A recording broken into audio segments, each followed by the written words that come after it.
Hi guys, today we're going to look at something that's really suited to working with Copic markers. That's producing gestural sketches to explore multiple design ideas, what they call iterative design.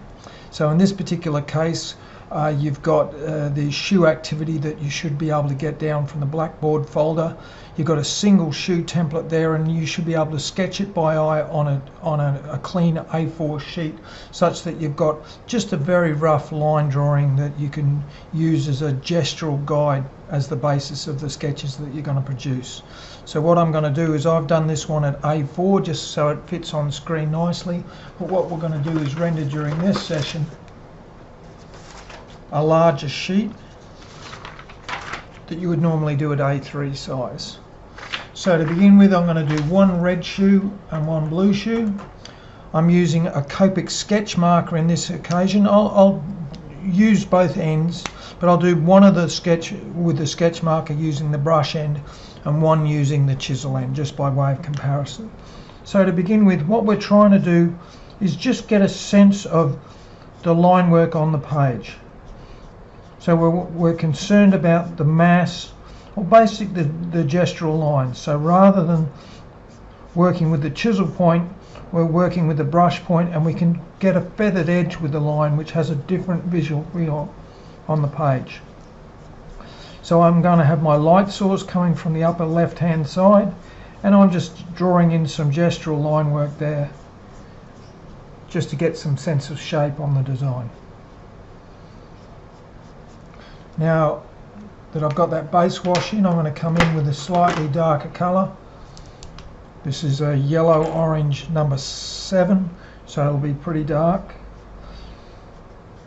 But we're just trying to get a sense of how we're exploring the design form. Now, what's the pattern or the placement of the various graphic elements that make up the shoe? How would we like them to present themselves on the page? And rather than be finicky about the detail, we're more concerned about broad brush effects to get the gestures in place, and that way we can test ideas on the fly a lot quicker rather than doing a considered line sketch up front and then apply these ideas to it. So we can reject these ideas or build them up on the page dependent upon what we think is working for us. So I'm happy with that at this stage, so I'm going to block that out a little bit.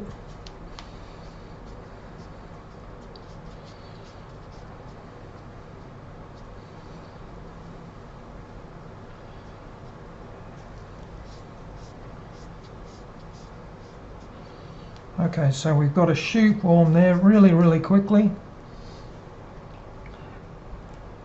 and we can get some strong shadows off that by picking up the shaded sides of the object. This time I'm using a red 5.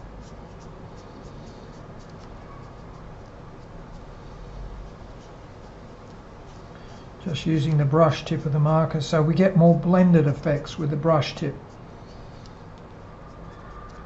Now I'm going to drop in some shadows with the purple.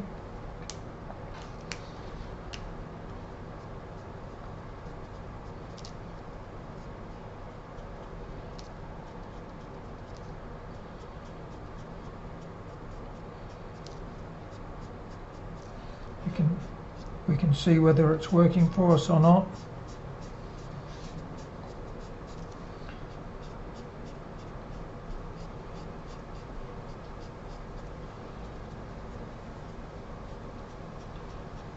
Okay. And it looks fairly rough and ready at this stage, but we get a sense of the massing of the design, how it's going to graphically look on the page. Just going to hold that for a second. There we go. So we can see it on the page. Now let's have a look at the other one. In this case we're going to go with the blue colour, and we're going to just work with the chisel points this time. This time I'm working with the mid-tone, and always keep a test sheet beside your drawing. So in this particular case I just keep the same colour photocopy paper. It allows us to test the marker beforehand, so we can see that that B24 is just a little bit dried out. So I'm just going to get another B24 and I'll be right back. Okay, we're back with a nice fresh B24. This time we're working with a chisel point. You'll notice with the chisel point we get more sharp edges rather than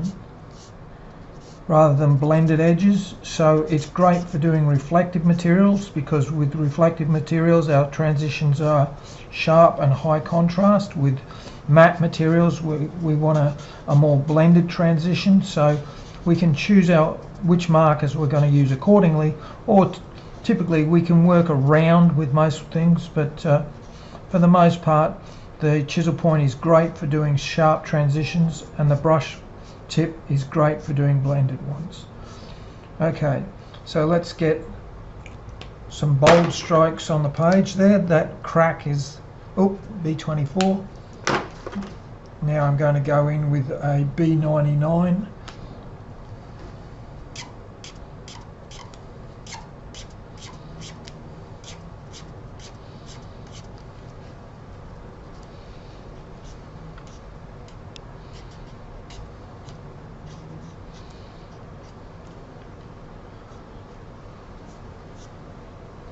Okay, on this one what we want to do is have a slightly different sole design. So I'm working with a couple of blues and a couple of reds, so I'm switching out to my cool greys. The cool greys will sit better against the blue marker. I'm switching out to a cool grey 5 and just gesturing in the sole structure.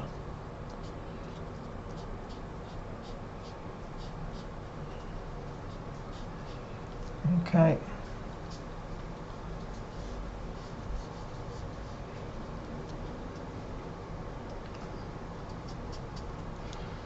Shadow in each one, so we're just going to beef that up. So I've got this shadow tone at the back of the shoe.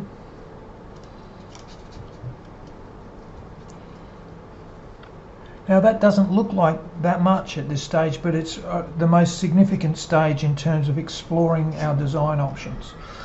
Now if we're discussing that with other designers or colleagues, that may be enough for us to have a meeting and just reject some of the ideas. But if we want to lift that out, it's an easy process now to switch across to the ink stage.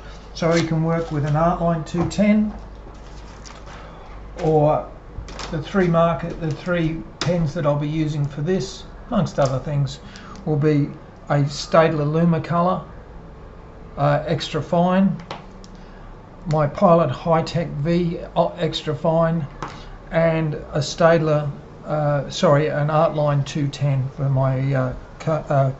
my profile lines. Okay, so we want a line hierarchy as we go across the page.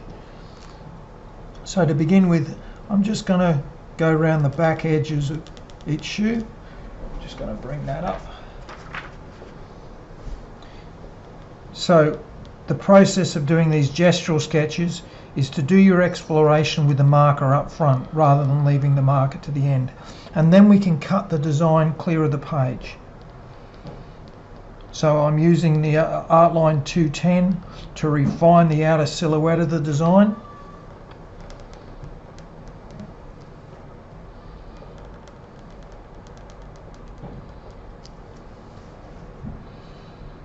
And you'll see, if you look carefully, I'm not just doing a straight line, I'm trying to visualize the design as we go around. So some of the indents of the shoe tread to create believability in the design. Now I'll do the other shoe.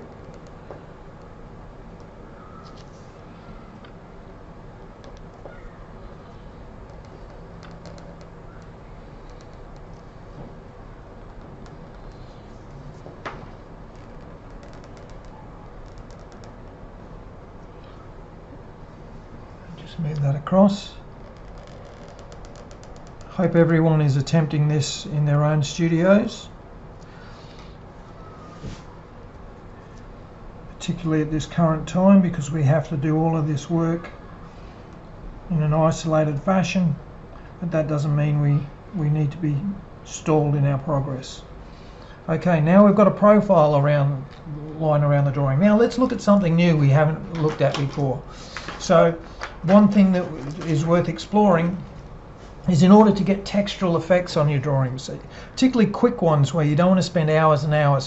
What I suggest you do is you get a bottle of colourless blender. That's the one with the 0 number on it there. I can just hold it there so it says 0. That's basically alcohol, ethyl alcohol in a container. You can take the lid off your various ink bottle, which hopefully you're buying when you're buying the pen. And what I've got is a little piece of textured chucks material, a little bit of textured cloth, and I want to create a texture on the body of the shoe. So I'm just dripping a little bit of the alcohol, the colourless blender, onto the edge of the chucks material. Doesn't have to be fully saturated, as long as there's a little bit of alcohol there. And now we can just dab it on the surface, and you can use any fabric material. You'll get different effects from different fabric bases, as long as it's slightly absorbent.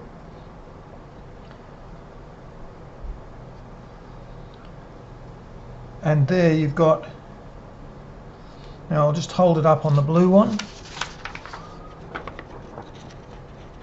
You can see there we've got an instant texture on the page.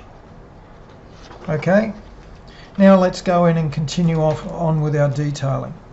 So now I'm just going to use the Staedtler Luma colour, which gives me a slightly finer line weight. I've got the straps coming down here.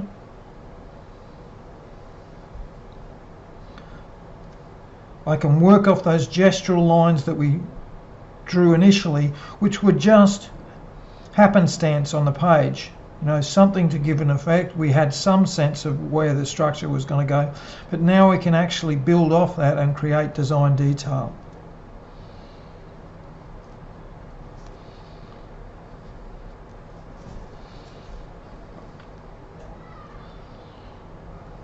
Try and aim for line hierarchy, so we want a balance of thick lines and thin lines as we move across the page.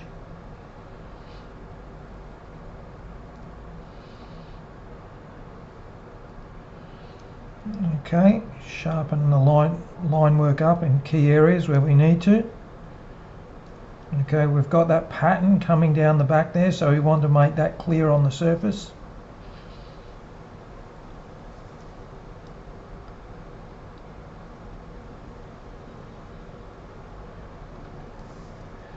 Okay, now let's just put some gestural line work in. So that gives us a sense of the roundness of the form. We don't want to overdo that line work. It's just a mix between having a considered line and a sketched line. So we've now lifted that blue shoe up. Now we're going to do the other shoe as well. So again, we've got those Velcro straps coming round. This time we want to vary the design each time, because we don't want to be bogged in doing the same solution. And we can see patterns that have potential when we have these random patches on the page. So they're worth exploring from a design point of view. And they create solutions which may originally not have been apparent, so it gives us some coincidental discoveries which can be really useful to our design process.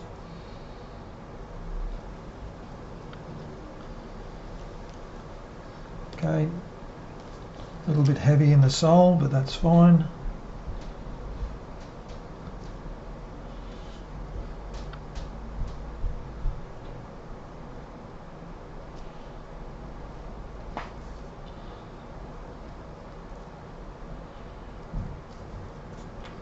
Okay, a little bit of fine line work this time, working with the Pilot Hi-Tech V. Again, we've got line hierarchy in the sense that we've got a strong profile line around the product.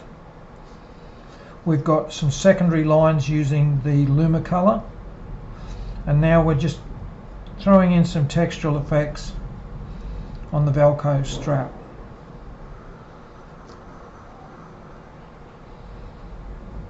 And we can, depending upon the time limit of the project, you can stop at any time in this process. You could have stopped with just the the first gestural sketches, but the first marker stage. But this is a way of choosing the point where you lift the you stop in the process. This is a matter of lifting the image out off the page.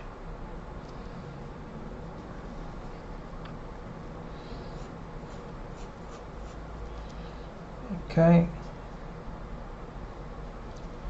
Now we can refine that detail now. So I'm coming in with a purple. Pick up those secondary shadows now.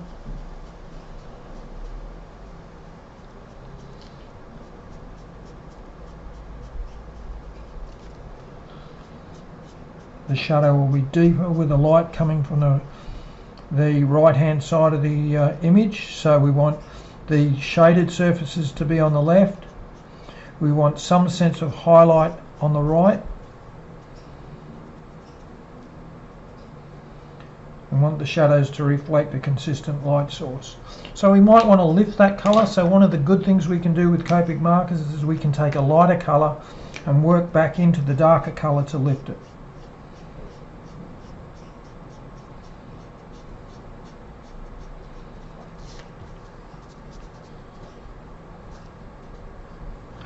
So 1 second there. Okay, to show how you can lift that colour, I'm just taking a colourless blender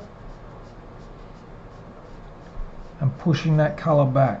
Okay, so this is just alcohol in the pen, in the marker, and it's diluting the current pigment in the surface there. We'll do the same with the blue. So it creates a slightly reflective effect. I'm going to blend that with a little bit of sky blue, frost blue rather, B00.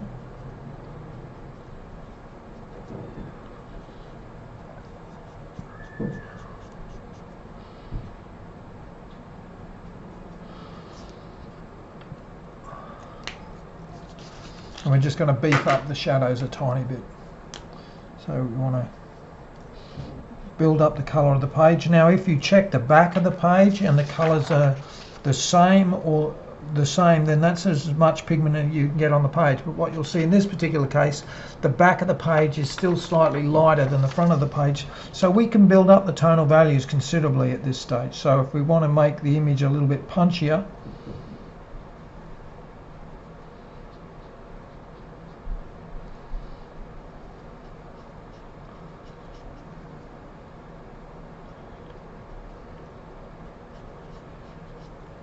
okay, we want to get our shadows a little bit sharper, so I'm just grabbing a little cool grey. Cool grey 9 in this particular case.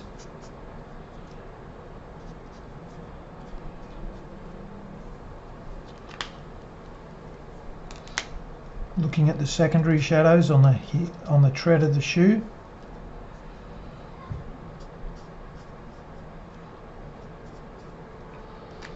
Okay, we also want to ground the image to the base of the drawing. So we want a ground plane. So it's just a gestural effect in this particular case.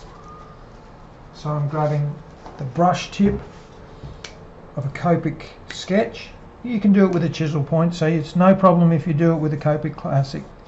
But you can see now I've got a hint of a drop shadow in there, which grounds the shoe to the ground plane.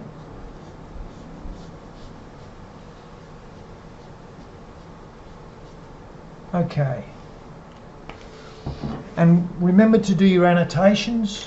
So part of your assessment is putting notes and getting used to putting lettering and notes on your drawing. So in this particular case, I'll make it 21 and 22. Now we can look at some brief highlights as well, just to liven up the drawing. So some of the details that we can work with. What I'm going to work with in this particular case is 3 pencils. I'm using a violet coloured pencil just to add some strong strength in the shadowed section. I'm using a white pencil for lit highlights on the front, and I'm using a gel pen prefer more solid white highlights. So in this particular case, I'm just setting down some of the colour on the top of the shoe.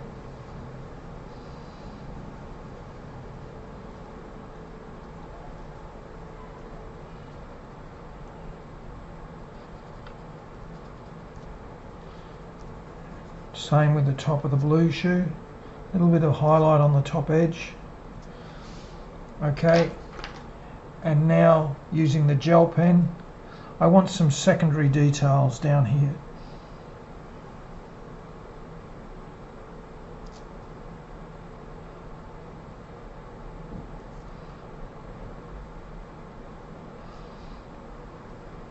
So we want a hierarchy of detail on the drawing. So in order to make it a little bit more interesting, we want profile lines, design lines and construction lines, and we want them to be organised in such a way that there's a balance and a sense of wanting to look at the drawing and see that there's a level of detail which is worth looking at a little bit longer on. Okay, I'm just picking up the highlight edges of that embroidery. Okay, now let's throw in, let's assume that the fabric is just slightly glossy.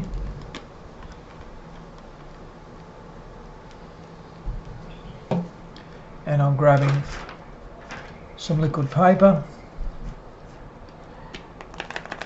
I'm picking up a reflection of adjacent light source coming from the right hand side.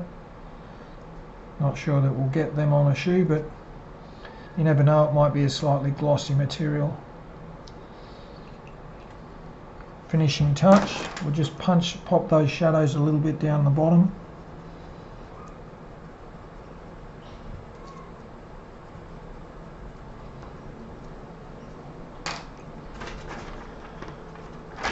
Coming in with a blue shoe down here, adding a little bit of shading at the base, some gestural line work. We're getting to the point where we want to stop on that, so I'm just going to pause it for a moment. Okay, the one thing that is on the other sketch which I just wanted to add in there is just to cut it clear of the page. Just grabbing a warm grey 2. And in order to lift it off the background plate, I'm just coming in with the chisel point of the marker, and I'm just putting some gestural line work in on the top edge of the shoe. Dare I say it's sketchifying it a little bit so it doesn't look overworked, so a little bit of loose marker work here and there can make it look, one, it cuts the image clear of the page, and two, it keeps it loose. Okay, these are sketches which are intended to be loose and gestural, and what we're doing is lifting the ones we want using this process out off the page, so we can draw the attention to the design ideas that we think are of merit, and the ones that are less pertinent to the process, we can drop those back in a little bit by having less detail on it. No line hierarchy, not quite as strong a contrast with the marker. So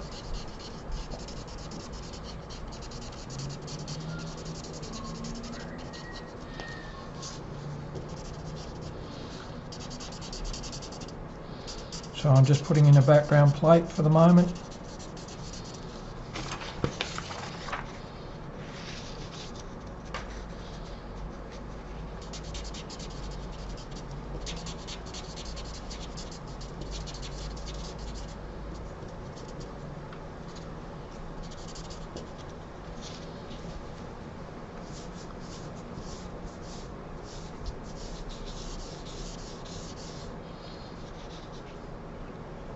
Make sure you have your sheet titled. So I'm just going to call this concept 1.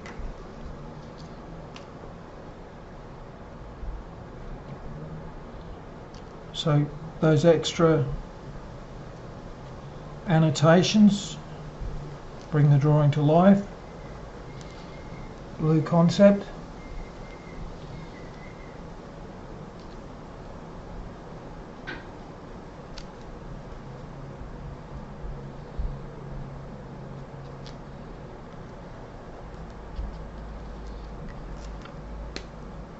sketch is there.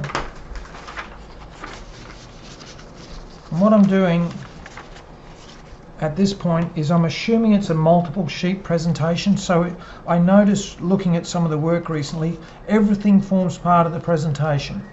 So try and be a little bit more considered with your lettering and how you organise things on the page, so things are consistent from one sheet to the next. So in this particular case, I'm placing one drawing underneath the other, and I'm just simply using that as a guide for my lettering and the placement of my title. Shoe iterations.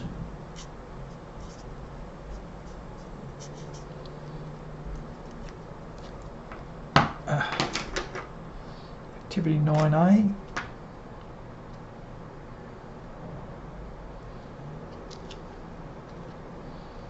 SKO2.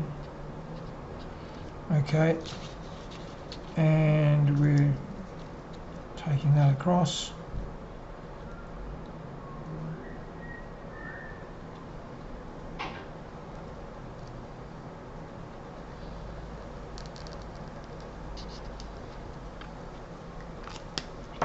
Okay, adding our final title in. So your name clearly on the page and neatly lettered. It only takes a moment, and no spelling mistakes. The date is always a good idea, and we've been recommending that you list your attempt number. So this is attempt 1 of 1. Okay, so here we have the final sheet. I'll just move that out of the way, and I'll grab a clean sheet of paper so it's set in position. Okay, I've just placed a clean sheet of paper underneath the drawing just so we can see it clearly. We take a moment and see if we're happy with the work, whether there's anything else we want to do to finish it off. So I'm just throwing in a horizon line. Nothing really.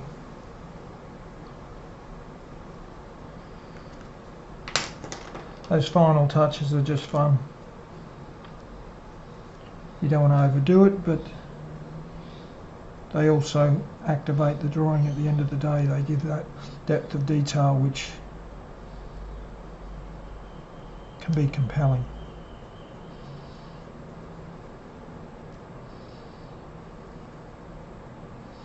Just doing a little bit of texture on the tread there.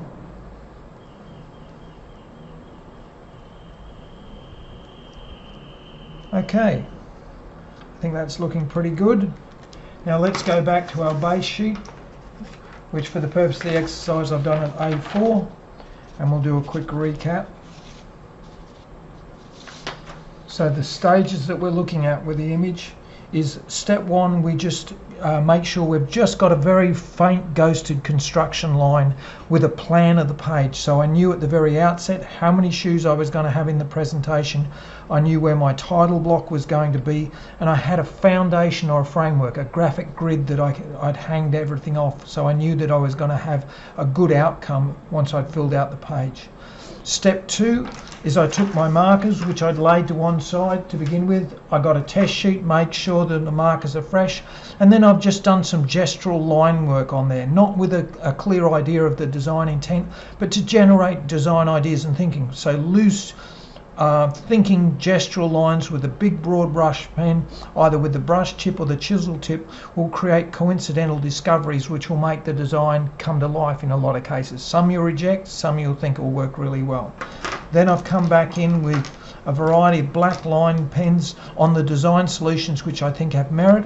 I've done the profile line first to cut the image clear of the page with a clean silhouette, and then I've used either the Staedtler Lumicolor or the High-Tech V for the extra fine lines in order to add the detail the design, the one that I think is successful. The finishing touches have been done with a little bit of white highlight to bring out some detail on the shaded sections of the design, or alternatively using a pencil, either a blue or a violet pencil in this case, in order to punch out the deeper shadows. Done the titling at the end of the job to make sure it's consistent across the page and the whole sheet looks like a finished piece. Even though it's a rough gestural sketch, it still reads really well. So it might be a misnomer to think of it as just an iterative sketch.